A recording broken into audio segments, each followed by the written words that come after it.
Bom, pessoal, continuando aí com mais configurações básicas, né? Você vai ver que o operacional é bem versátil. A gente tem o buffer isolador. Então, o que é o buffer isolador? O buffer isolador nada mais é do que um amplificador não inversor com um resistor de realimentação igual a zero. Se vocês se lembrarem, o ganho do amplificador não inversor, ele é dado por RF, que é a resistência de realimentação, dividido por R1, que é a resistência de entrada da entrada inversora em relação ao terra, mais 1. Então, o que eu reparo aqui? Eu reparo que o meu RF, nesse caso aqui, é igual a zero, e o meu R1, que seria o resistor que estaria daqui para o terra, esse seria o meu R1, ele é infinito, porque ele é um circuito aberto. Então, se a gente analisar por esse ponto, esse carinha aqui é zero, esse carinha aqui é infinito, né? Então vamos imaginar, zero por infinito daria zero, mais 1 dá 1. Portanto, o meu ganho de tensão é igual a 1. Se o meu ganho de tensão é igual a 1, quer dizer que a minha tensão na saída é igual à minha tensão aplicada na entrada. E a tensão aplicada está na entrada não inversora, que é a entrada positiva aqui. Então a tensão de saída, como eu acabei de deduzir, Vout é igual a Vin, né? E ele tem algumas características importantes, porque vocês poderiam me perguntar o seguinte, tá, mas qual que é a vantagem de eu ter um amplificador que não amplifica nada, né? De eu ter uma aplicação que o sinal de saída é igual ao sinal de entrada? Muito simples, eu já expliquei para vocês que às vezes eu preciso fazer um casamento de impedâncias de um circuito que tem uma alta impedância de saída para um circuito que tem uma baixa impedância de saída.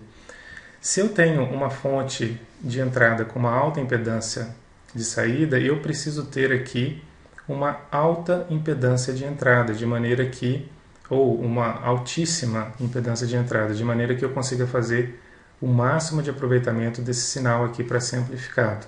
Tá? Se eu simplesmente conectar esse resistor de resistência baixa aqui, eu vou ter um resistor de resistência alta, que é a impedância de saída da fonte, com uma impedância baixa da minha carga.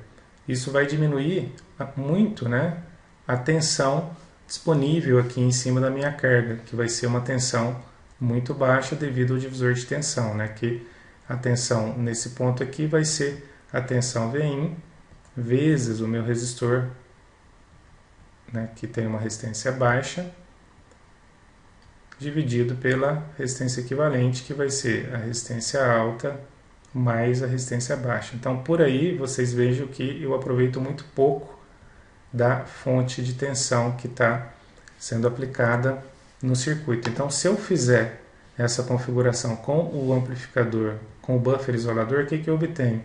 O operacional ele tem, idealmente, aqui uma impedância de entrada infinita, né? Então, eu tenho um Zin infinito aqui, o que vai fazer com que eu aproveite completamente o Vin, né? O Vin ele aparece integralmente aqui, eu não tenho queda de tensão nessa resistência, porque a corrente que circula aqui é uma corrente igual a zero, então eu consigo aproveitar integralmente esse sinal.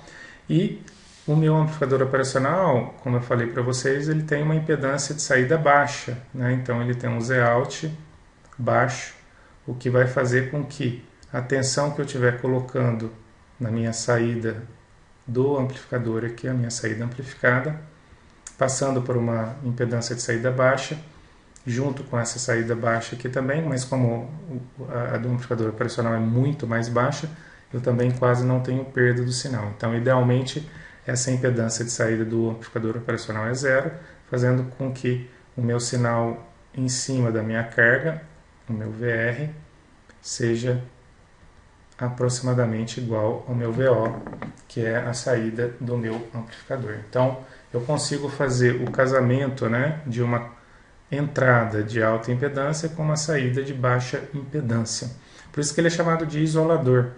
ele é como se essa carga estivesse isolada da minha fonte, embora o sinal seja o mesmo, né? Eu consigo aproveitar integralmente o sinal. Então, é como se eu estivesse aplicando o meu VIN diretamente, mas eu estou isolado do ponto de vista de corrente, o que evita essa sobrecarga da minha entrada.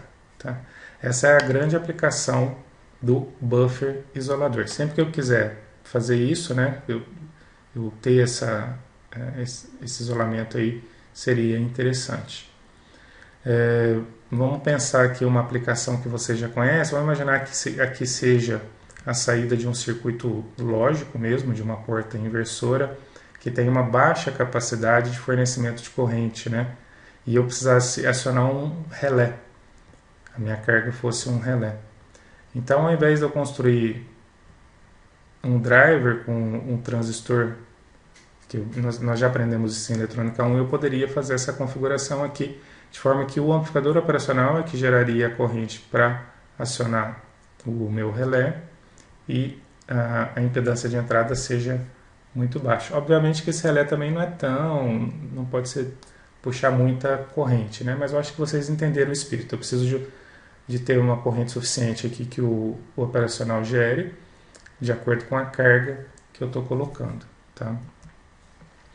Uma outra aplicação é o somador inversor. Aqui eu tenho o seguinte, ó, se vocês repararem, eu tenho a resistência de realimentação, então é ganho em malha fechada. E aonde que eu estou aplicando o sinal? Bom, eu estou aplicando o sinal V1 através de um resistor na entrada inversora. E o sinal V2 através de outro resistor também na entrada inversora. Se a gente não tivesse o R2 nem o V2, como é que seria a tensão de saída? A tensão de saída seria o ganho em malha fechada do amplificador inversor, que é menos RF sobre R1, vezes o sinal V1. E se eu não tivesse, né, se fosse o contrário, vamos imaginar que eu tivesse o V2 e eu não tivesse nem o R1 e nem o V1, né? Eu estaria... O que eu colocaria aqui? Aqui seria menos RF dividido por R2, que agora o resistor que eu tenho da fonte V2 é o R2, vezes o V2. Então, nesse caso aqui, se eu fizer os cálculos aplicando, né, o princípio da superposição, o que eu vou perceber é que a minha saída vai ser uma combinação dessas duas coisas. Vai ser uma saída invertida, né, porque eu estou aplicando na entrada inversora, mas vai ser a entrada V1 vezes o ganho em relação à entrada V1, que é em relação a R1, e o ganho em malha fechada em relação a R2 vezes a entrada V2. A soma disso, invertida, vai ser a minha saída. Então, a minha saída é uma somatória das minhas entradas, obviamente que ponderada por esses ganhos. Se eu colocar os dois ganhos igual a 1, vai ser simplesmente a soma das duas entradas. Mas aqui eu posso fazer até uma soma ponderada, se eu quiser, fazendo simplesmente essa relação RF por R1 e RF por R2 serem diferentes. Tá? Então aqui um exercício para vocês fazerem em casa. Tenho aqui um mixer de som, né, como se fosse uma mesa de som. As mesas de som normalmente elas têm amplificadores operacionais, porque eu preciso às vezes colocar um microfone, uma guitarra, o som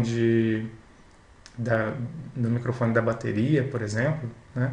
Então eu teria 3 canais, o canal 1, canal 2, canal 3, eu colocaria lá os meus elementos aí de geradores de sinal, que poderia ser um microfone, um captador de guitarra, um outro microfone para bateria, por exemplo.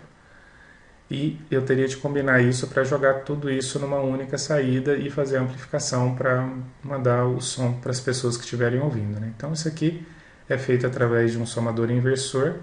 Aí eu vou pedir para vocês, né, aplicarem aí as fórmulas anteriores, e a tensão de saída, quando eu aplico esses sinais de entrada aqui, vai ser menos 3.1 VPP. Então essa é a resposta que vocês têm que chegar, tá? Muito bem. Uma outra configuração agora, a gente fez uma soma, um somador, agora nós vamos fazer um subtrator. O circuito do subtrator é esse mostrado aqui, né? Uma coisa importante que eu preciso observar é que eu vou ter que ter esse resistor RF. Vamos pensar aqui, ó, que eu tenho um amplificador inversor onde eu aplico o V1 e eu tenho essa malha aqui de RF por R1, tá? E no caso da outra entrada, se fosse um amplificador inversor normal, essa outra entrada estaria direto no terra. Mas aqui eu estou fazendo uma combinação dos dois sinais, então eu estou aplicando também um sinal na minha entrada V2. Só que eu vou ter um divisor resistivo aí entre R1 e RF. Então, o que é importante aqui é que esse resistor aqui da entrada não inversora tem que ser igual ao que eu colocar aqui, e o resistor RF tem que ser igual ao que eu colocar aqui. Então, se eu observar essa situação aí, como é que fica o meu circuito? Bom, a primeira coisa aqui que eu consigo ver é que a tensão em cima do resistor RF, essa tensão aqui que eu estou chamando de V+, que é a tensão que está aplicada diretamente à porta não inversora, à entrada não inversora, vai ser o divisor de tensão, que é V2, a tensão total aplicada, vezes o resistor RF dividido pela soma dos dois, que é R1 mais RF. Então, essa é a tensão que está aplicada diretamente na entrada não inversora. E a tensão que está aplicada à entrada na configuração inversora é V1. Então, o que eu vou fazer? Eu vou tentar calcular a saída como sendo uma composição, né, linear dessas duas coisas. Então, o que eu posso dizer? Eu posso dizer que a saída vai ser o ganho em malha fechada da configuração inversora, que é menos RF por, aqui é R1, desculpa, tá incorreto, dividido por R1, vezes a tensão V1, que é a que está na entrada inversora. Mais, agora o ganho da entrada não inversora, que é RF por R1 mais 1, vezes a tensão aplicada na entrada não inversora, que é o V+. E quem que é o V+? Bom, o V+, é V2 vezes RF dividido por R1 mais RF, que é aquele divisor de tensão que a gente fez ali. Então, se eu agrupar agora os termos aqui, o que eu vou ter? Eu vou perceber que, se vocês fizerem as passagens, que a tensão de saída vai ser simplesmente a relação entre os resistores RF e R1 vezes a diferença de V2 menos V1. Então aqui eu coloquei agora com o ganho em malha fechada uma saída que corresponde à diferença entre as entradas vezes esse ganho. Então aqui é como se fosse um amplificador diferencial, só que esse ganho que eu estou colocando aqui é um ganho limitado, né? Um ganho finito e ajustado pela relação entre esses dois resistores. Então, essa é uma forma de eu fazer também uma operação aritmética, que é a operação de subtração, utilizando o amplificador operacional. Então, com isso a gente finaliza essa aula e até a próxima.